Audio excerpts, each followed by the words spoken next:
தமிழ்நாடு முழுவதும் ரமலான் நோன்பு தொடங்கியது. நாகூர், மதுரை உள்ளிட்ட மாநிலம் முழுவதும் பல்வேறு பள்ளிவாசல்களில் சிறப்பு தொழுகை.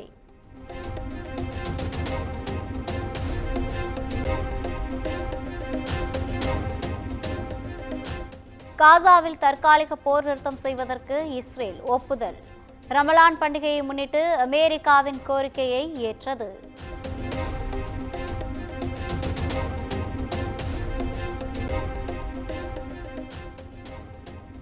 பிரிட்டன் பிரதமர் கெய்ர் ஸ்டாமருடன் உக்ரைன் அதிபர் ஜெலன்ஸ்கி சந்திப்பு.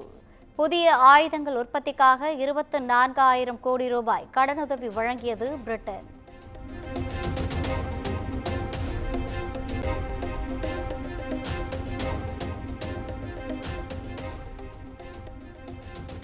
ஈரோடு கிழக்கு இடைத்தேர்தல் பரப்புரையில் வன்முறையை தூண்டும் வகையில் சீமான் பேசியதாக தொடரப்பட்ட வழக்கு. சீமானுக்கு சம்மன் வழங்க சென்னை நீலாங்கரையில் 3வது நாளாக ஈரோடு போலீசார் முகாம்.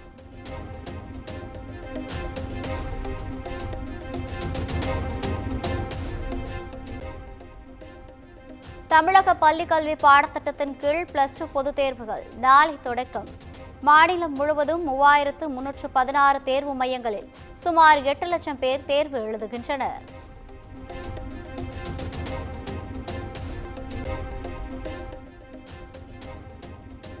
ராமேஸ்வரம், பாம்பன், தங்கச்சிமடம் உள்ளிட்ட பகுதிகளில் கனமழை.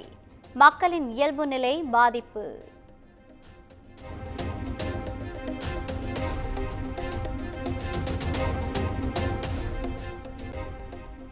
கன்னியாகுமரி இணையம் புத்தன்துறை கிராமத்தில் மின்சாரம் தாக்கி உயிரிழந்த 4 பேரின் குடும்பத்தினருக்கு முதலமைச்சர் மு.க. ஸ்டாலின் இரங்கல். தலா 5 லட்சம் ரூபாய் நிதியுதவி வழங்கவும் அறிவிப்பு.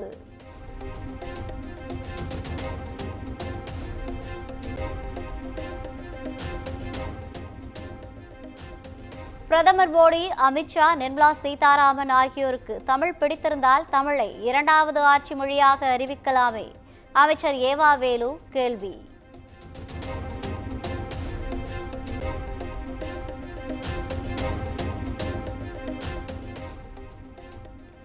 கொள்கையை விட்டுவிட்டு மத்திய அரசு தரும் நிதியை பெற வேண்டும் என்ற அவசியம் தங்களுக்கு இல்லை.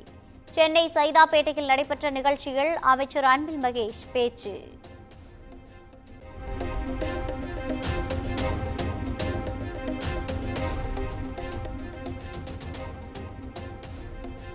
பெண்களை மதிப்பவர்கள் நாம் தமிழர் கட்சியில் இருந்தால் உடனடியாக கட்சியிலிருந்து வெளியேற வேண்டும்.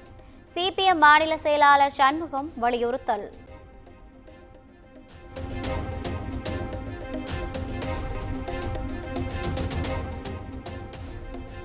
ஈரோடு கிழக்கு சட்டப்பேரவை இடைத்தேர்தலில் போட்டியிட்டதால் சீமானுக்கு திமுக அரசு நெருக்கடி கொடுத்து வருகிறது.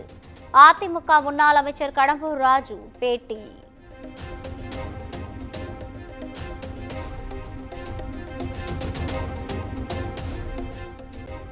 நடிகை அளித்த பாலியல் புகார் வழக்கில் உயர்நீதிமன்ற உத்தரவிற்கு தடை கோரி சீமான் மேல்முறையீட்டு மனு.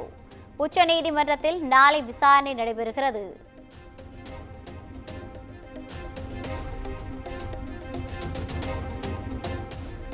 சென்னை மாநகராட்சியில் உள்ள மண்டலங்களின் எண்ணிக்கை 20ஆக உயர்வு. கொளத்தூர், வெள்ளிவாக்கம் உள்ளிட்ட 6 புதிய மண்டலங்கள் உருவாக்கம்.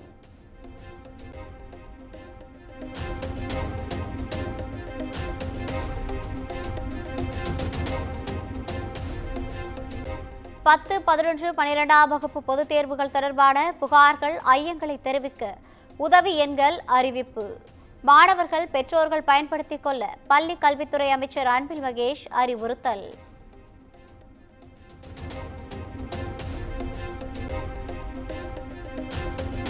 திருவண்ணாமலை மாவட்டம் கண்ணமங்கலம் வனப்பகுதியில் பயங்கர காட்டுத்தீ. பல அரிய வகை மூலிகை செடிகள், மரங்கள் தீயில் கருகி சேதம்.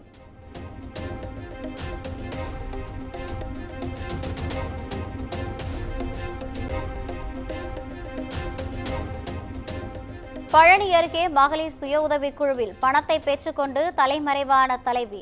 5 பெண்கள் விஷம் குடித்து தற்கொலைக்கு முயன்றதால் பரபரப்பு.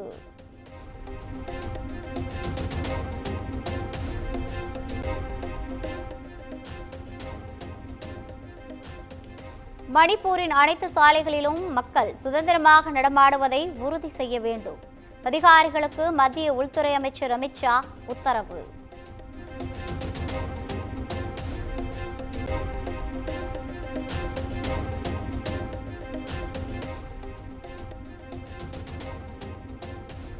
உத்தரகாண்டில் பனிச்சரிவில் சிக்கி மீட்கப்பட்ட 50 பேரில் 4 பேர் சிகிச்சை பலனின்றி உயிரிழப்பு. 5 பேரை மீட்கும் பணி தீவிரம்.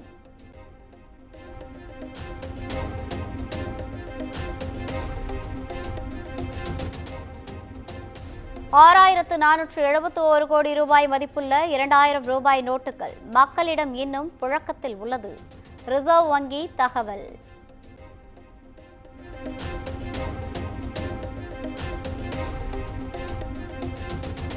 திருமலை கோவில் பகுதிகளில் விமானங்கள் பறக்க தடை விதிக்க வேண்டும். திருப்பதி தேவஸ்தான அறங்காவலர் குழு தலைவர் மத்திய விமான போக்குவரத்து அமைச்சரிடம் கடிதம் மூலம் வேண்டுகோள்.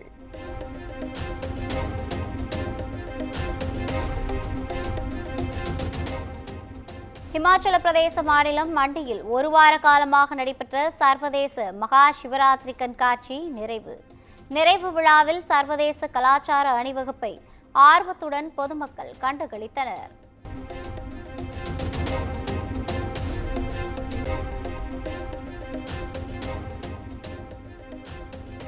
கோவாவில் கோலாகலமாக தொடங்கியது கார்னிவல். அலங்கார ஊர்தியை கொடியசைத்து தொடங்கி வைத்தார் அம்மாநில முதலமைச்சர் பிரமோத் சாவந்த்.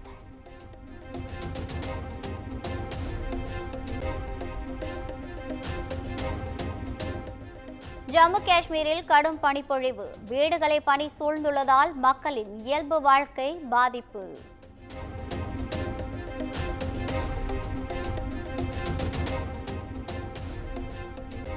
நுரையீரல் தொற்று காரணமாக சிகிச்சை பெற்று வரும் போப் பிரான்சிஸின் உடல்நிலையில் முன்னேற்றம். காஃபி குடிப்பதாகவும் செய்தித்தாள் வாசிப்பதாகவும் வாடிகன் தகவல்.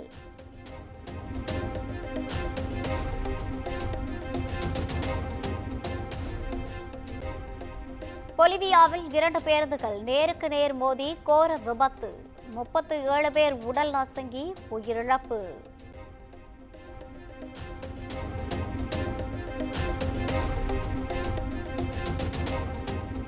அமெரிக்காவின் நெவார்க் விமான நிலையத்திலிருந்து புறப்பட்ட சில நொடியிலேயே அவசரமாக தரையிறக்கப்பட்ட விமானம் என்ஜினுக்குள் பறவை புகுந்ததால் தீப்பிடித்தபடி சென்ற காட்சி வெளியாகி அதிர்ச்சி.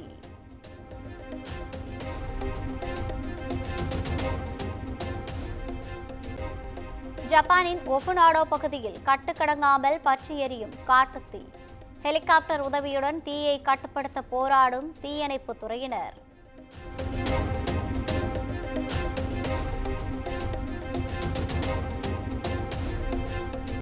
சாம்பியன்ஸ் டிராபி தொடரின் லீக் போட்டியில் இங்கிலாந்தை 7 விக்கெட்டுகள் வித்தியாசத்தில் வீழ்த்தி தென்னாப்பிரிக்கா அரையிறுதி சுற்றுக்கு முன்னேறி அசத்தல்.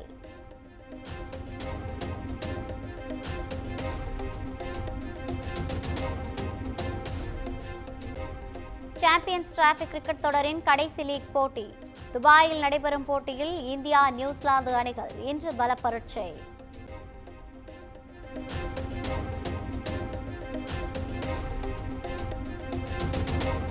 மகளிர் பிரீமியம் லீக் கிரிக்கெட் பெங்களூரு அணியை வீழ்த்தி 9 விக்கெட்டுகள் வித்தியாசத்தில் டெல்லி அணி வெற்றி.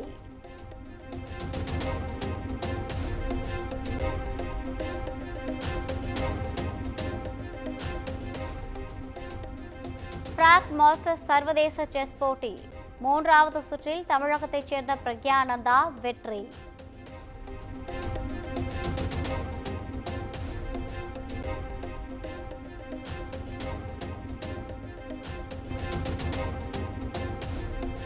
அஜித் நடிப்பில் ஆதிக் ரவிச்சந்திரன் இயக்கத்தில் வெளியான குட் பேட் அக்லி படத்தின் டீசர் 24 மணி நேரத்தில் 32 மில்லியன் பார்வையாளர்களை கடந்து சாதனை.